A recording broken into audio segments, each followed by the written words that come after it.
Well, thank you very much. Distinguished guests, fellow recipients, I can't begin to tell you how very honored I am to be recognized as a distinguished alumni. I can absolutely assure you that when I began UT in 1973, the thought of becoming a distinguished alumni never crossed my mind. In fact, there were times when the thought of being any sort of alumni never crossed my mind. When McRaven called me to notify me of my selection, my first question was, "Have you checked my GPA?" She assured me that they did.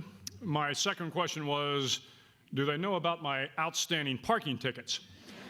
McRaven said she wasn't certain, but that she would check with the university president. I told her that probably wasn't necessary.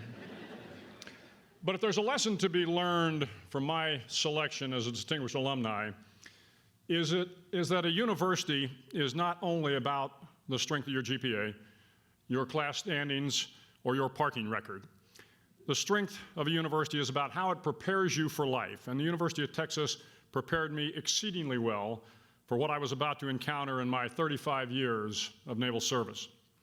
From day one as a freshman, the school taught me to be self-sufficient because no one was going to walk me to class, force me to study, take my tests, wash my clothes. It was up to me. Okay, the washing of the clothes I didn't do so well at, but learning to be self-sufficient allowed me to get through basic SEAL training. Each day in SEAL training, you had to motivate yourself to excel.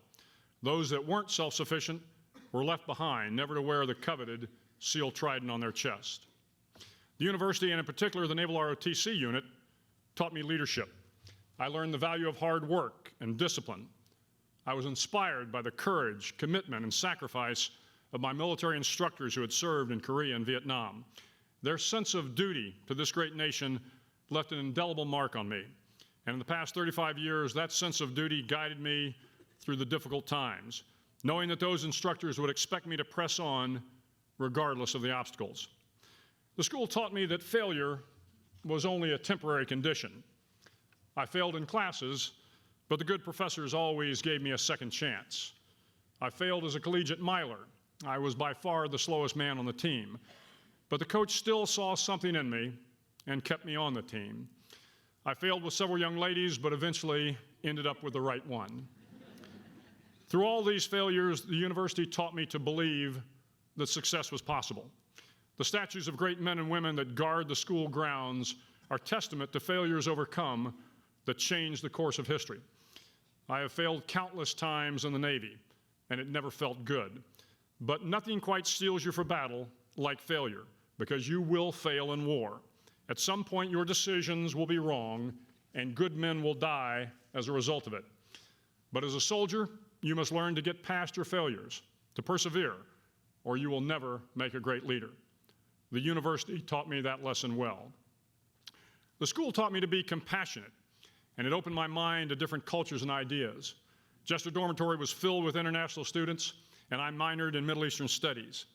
I have, as they say, sailed the 7 seas and worked with soldiers from dozens of countries. Most of these soldiers are completely different in many respects, and yet I found that all people, regardless of their ethnic, social, or cultural background, are basically the same, and they all deserve our respect until they prove otherwise. Most importantly, it was at the university where I met my wife, who has stood by my side for the past 35 years, through 15 moves, 3 wars, and 9 years of overseas deployment. It was the greatest gift any institution could have given me.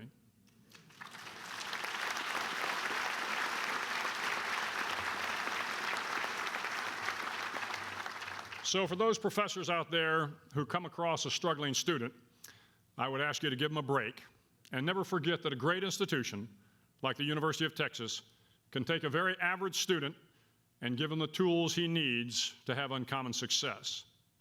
Lastly, wherever the nation sent me, the University of Texas was always present in some form.